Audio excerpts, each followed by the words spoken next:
7 couleurs de vêtements que tu dois absolument éviter de porter dans certaines situations, car elle peut t'amener à l'échec, à une vie misérable et même à la maladie.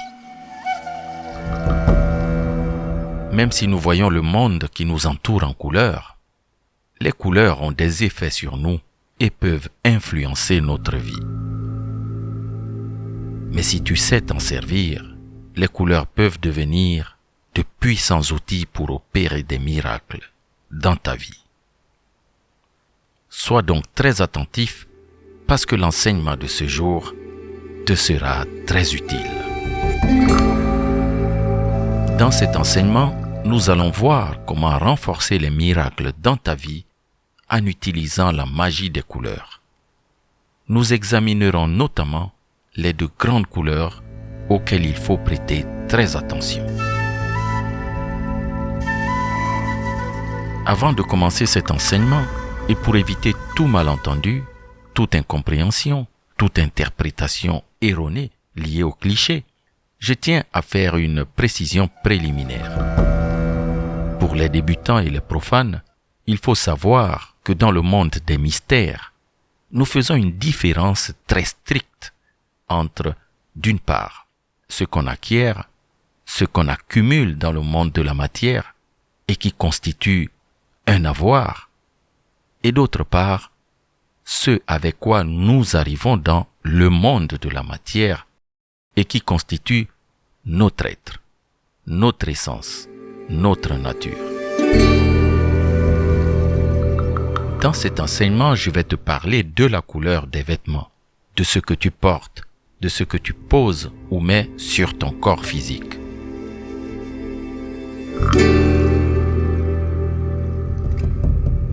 Je suis Josébert. Si tu es nouveau sur cette chaîne, assure-toi d'activer la cloche des notifications pour t'abonner, car je publie au moins un enseignement chaque semaine et ne perds surtout pas l'opportunité de continuer à apprendre pour améliorer ta vie.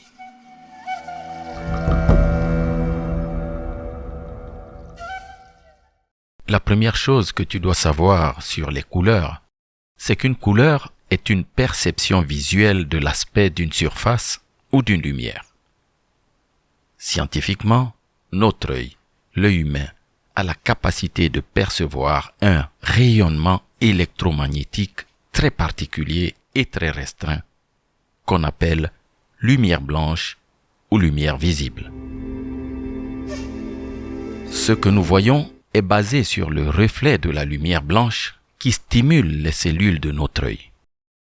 Mais tu dois aussi savoir qu'il existe d'autres types de rayonnements électromagnétiques que notre œil ne peut pas percevoir. Par exemple, les rayons ultraviolets, les rayons infrarouges, les rayons X, les rayons gamma, etc.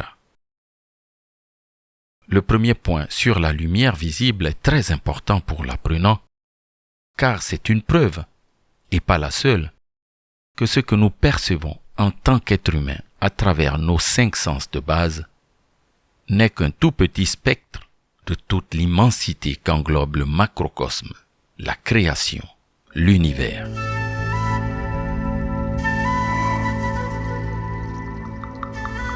Qu'est-ce qui se passe quand tu perçois un objet avec une couleur donnée?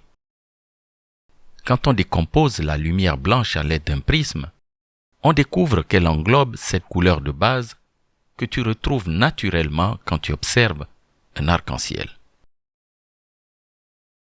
Pour percevoir les couleurs qui nous entourent, la lumière est réfléchie par les pigments contenus dans l'objet lui-même.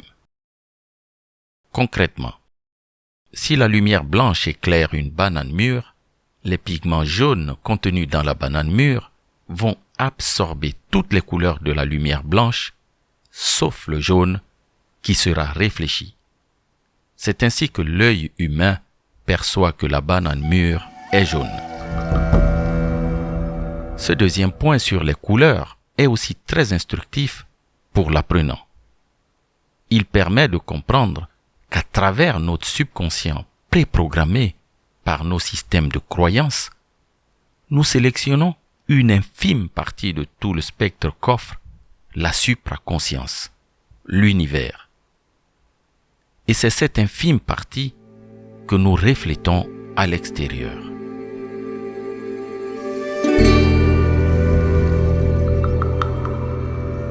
Les tons noir et blanc. Au sens scientifique du terme couleur, le noir et le blanc ne sont pas considérés comme des couleurs. Ce sont des tons, des nuances. On ne les retrouve pas dans l'arc-en-ciel. Les corps ou objets qui absorbent toutes les longueurs d'onde de la lumière visible sont noirs. Les corps ou objets qui réfléchissent toutes les longueurs d'onde de la lumière visible sont blancs. Dans le monde des mystères, le noir et le blanc sont le commencement et la fin de toute chose, l'alpha et l'oméga. L'homme vient du néant, l'obscurité, et ce n'est qu'à la naissance qu'il voit la lumière. Dans la Genèse, un livre qu'on retrouve dans la Torah et dans la Bible, il est écrit: Au commencement, Dieu créa les cieux et la terre. La terre était informe et vide. Il y avait des ténèbres à la surface de l'abîme, et l'Esprit de Dieu se mouvait au-dessus des eaux. Dieu dit: Que la lumière soit, et la lumière fut. Dieu vit que la lumière était bonne, et Dieu sépara la lumière d'avec les ténèbres. Dieu appela la lumière jour, et il appela les ténèbres nuit. Ainsi il eut un soir, et il eut un matin. Ce fut le premier jour. De même, le yin et le yang sont deux forces qu'on représente en noir et blanc, l'obscurité et la lumière. Elles sont à la fois opposées, mais en même temps interconnectées et complémentaires. C'est l'équilibre dynamique de ces deux forces qui assure l'harmonie et la bonne circulation des énergies dans le corps. Lorsqu'ils sont en déséquilibre, s'ensuivent des maladies, des souffrances, l'échec. Les couleurs sont des énergies. À chaque couleur correspond une énergie spécifique. De ce fait, le blanc repousse les énergies, à l'inverse, le noir absorbe les énergies.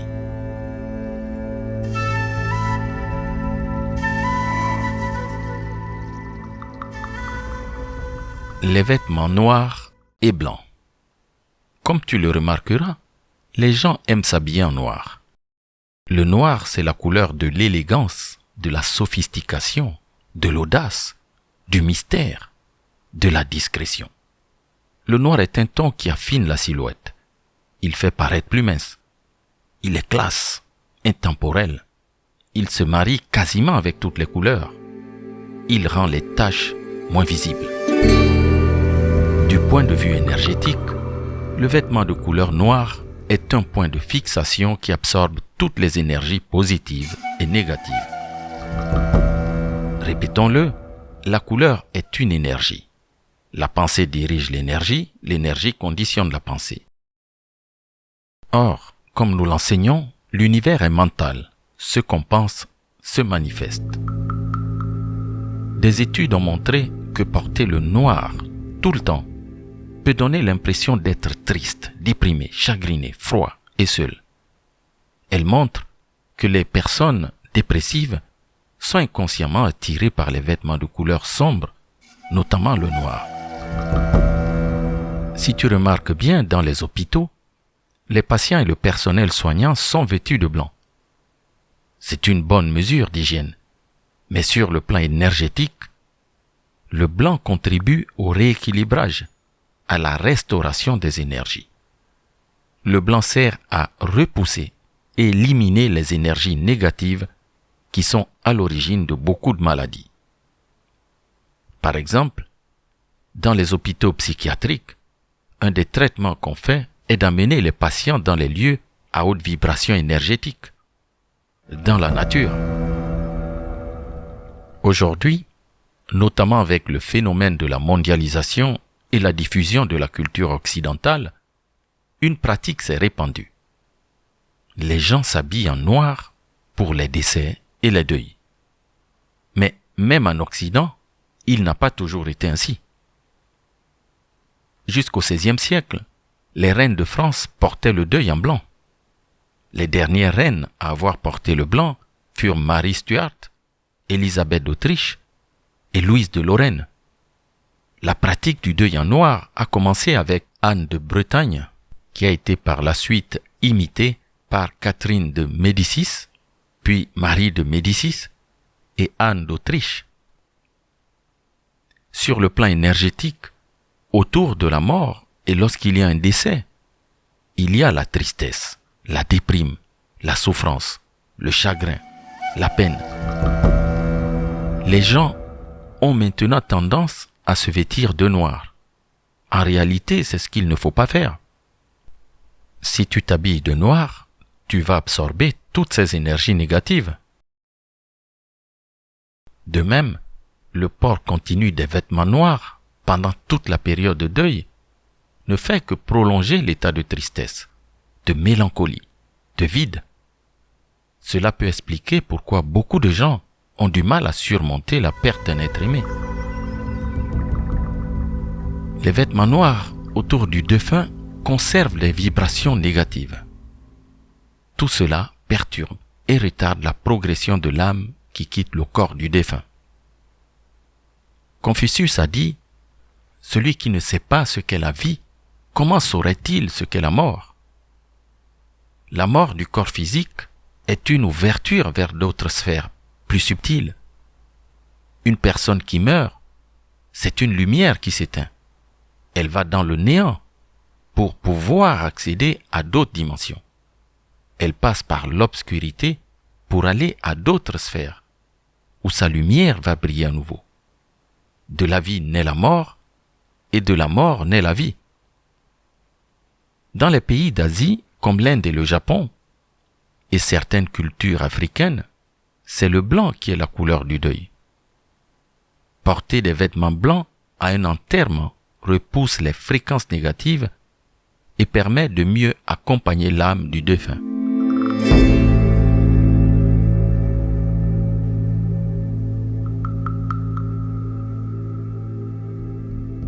Quand faut-il porter des tons noirs ou blancs? Comment choisir? Il y a une correspondance entre les couleurs et la fréquence vibratoire. Il y a un lien entre notre niveau de vibration et les couleurs qui nous attirent et que nous portons. Si tu baignes constamment dans des fréquences négatives, tu attireras la mort, le malheur, la souffrance, la douleur. Si tu entres dans des fréquences positives, la vie t'apportera la santé, l'amour, la paix, la prospérité.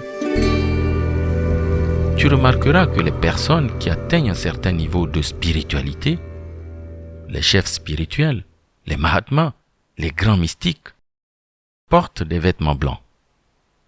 Le blanc est la couleur de la vertu, de la pureté, de la propreté, de la paix, la sagesse et la simplicité.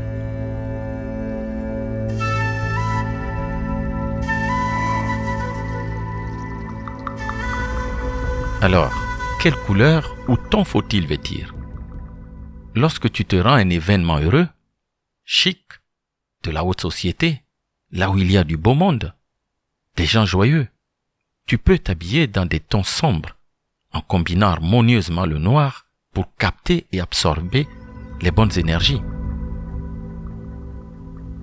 Par contre, quand tu te trouves dans une situation que tu ne contrôles pas, si tu vas à un événement, à un endroit où tu as un doute ou un mauvais ressenti par rapport aux gens qui s'y trouvent, il est recommandé de porter des vêtements avec des tons plutôt clairs que sombres. Parce que plus les couleurs sont claires, plus elles réfléchissent les énergies négatives. De même, si tu rencontres un problème dans ta vie, ta famille, ton travail, privilégie les tons clairs.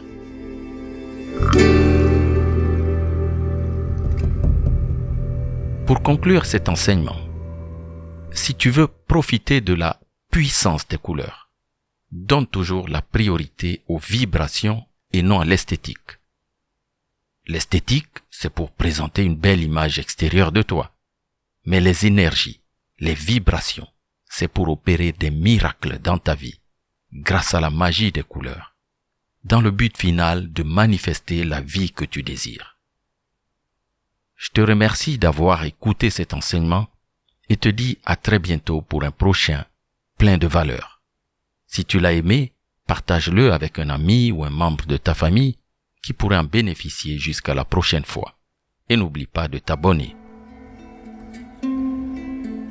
Que celui qui renouvelle les mondes à chaque instant soit toujours la source inépuisable de ton inspiration. C'était ton ami José Bert sur Fédéralité de la communauté.